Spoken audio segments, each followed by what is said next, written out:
Bonjour, cette vidéo est la première d'une série dans laquelle je vais vous présenter, avec ma complice Isabelle, tous les détails du processus Créer votre vie de rêve.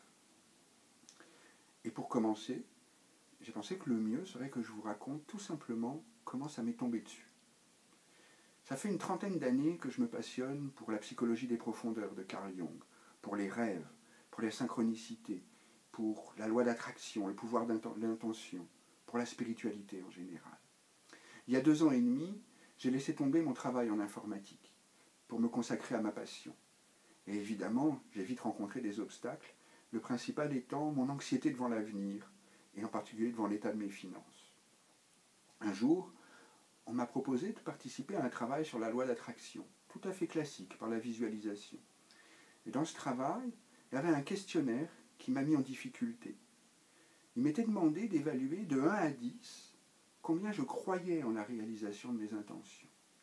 Et en étant honnête avec moi-même, je constatais que je ne pouvais marquer qu'un 8, éventuellement un 9, mais jamais un 10. Alors je suis rentré chez moi en m'interrogeant sur la croyance négative qui m'empêchait de croire vraiment en la réalisation de mon intention. Le lendemain, j'étais assis sur mon coussin de méditation quand l'anxiété m'a rattrapé. Et avec l'anxiété, un vieux schéma de pensée négative.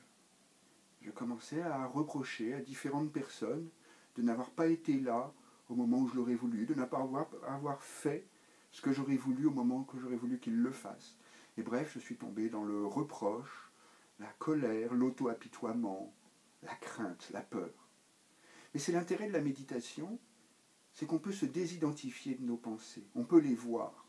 Et ce que j'ai vu tout d'un coup, c'est que j'ai vu une roue qui tournait et dans laquelle j'étais pris comme un hamster qui tourne dans sa roue. Une roue de pensée négative.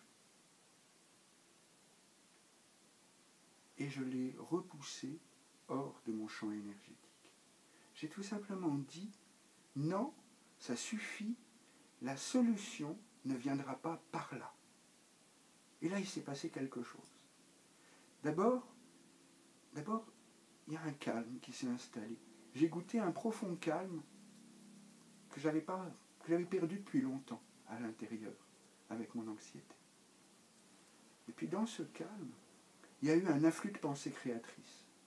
Ça a commencé avec la question, mais qu'est-ce qui manque dans le travail avec la loi d'attraction tel qu'on le présente habituellement, par la visualisation? Et la réponse a fusé immédiate, évidente. Ce qui manque, c'est le travail sur soi, c'est le travail de connaissance de soi. Ce qui manque, c'est ce qu'on appelle l'ombre, et puis c'est la vulnérabilité. L'ombre, c'est les parties de nous qu'on ne veut pas voir, qu'on veut écarter de notre vie. On les chasse par la porte, elles reviennent par la fenêtre, puis elles nous font des croche-pattes. Elles font n'importe quoi pour attirer notre attention, parce qu'elles veulent participer à notre vie. Alors, il faut en faire des alliés, les embarquer dans notre intention. La vulnérabilité, je suppose que vous savez ce que c'est, le vide qu'il faut traverser. J'avais tellement de pensées qui tournaient dans ma tête que j'ai dû arrêter de méditer. J'ai dû courir à mon bureau et commencer à écrire. Et j'ai rempli plusieurs pages de cahiers avec les pensées qui affluaient, tous les éléments qui me venaient à l'esprit. Et en écrivant, je me suis rendu compte qu'il fallait compléter l'ombre et la vulnérabilité par 2 éléments. Le premier, avant même de rencontrer l'ombre, il faut aller extraire les valeurs que nous mettons dans notre intention. Pourquoi cette intention est importante pour nous? Pourquoi nous l'aimons? Pourquoi nous aimons l'objet de notre intention? Qu'est-ce que c'est l'origine de cet amour qui se soulève quand nous envisageons cette intention? C'est notre énergie, notre moteur. Et de l'autre côté, une fois qu'on a traversé l'ombre et la vulnérabilité, il faut aller chercher nos responsabilités. La responsabilité que nous avons dans la situation que nous vivons et la responsabilité que nous avons de vivre notre intention et de la réaliser. C'est seulement en prenant nos responsabilités que nous pouvons reprendre notre plein pouvoir sur notre vie. Je venais de parcourir pour la première fois ce que j'appelle le mandala de créer votre vie de rêve, qui commence donc avec l'intention, qui extrait les valeurs qui nous font vivre, qui va à la rencontre de l'ombre, qui traverse la vulnérabilité, le vide, pour finalement nous amener à l'endroit où nous reprenons notre responsabilité, notre pouvoir sur notre vie. Et ça nous amène au cœur du processus. Et le cœur du processus, pour moi, ça a été 2 petites phrases qui sont pour moi maintenant comme un mantra. C'est comme si on m'avait chuchoté à l'oreille. Jean, si tu veux avoir ce que tu aimes, aime ce que tu as. Jean, si tu veux devenir ce que tu aimes, aime donc ce que tu es.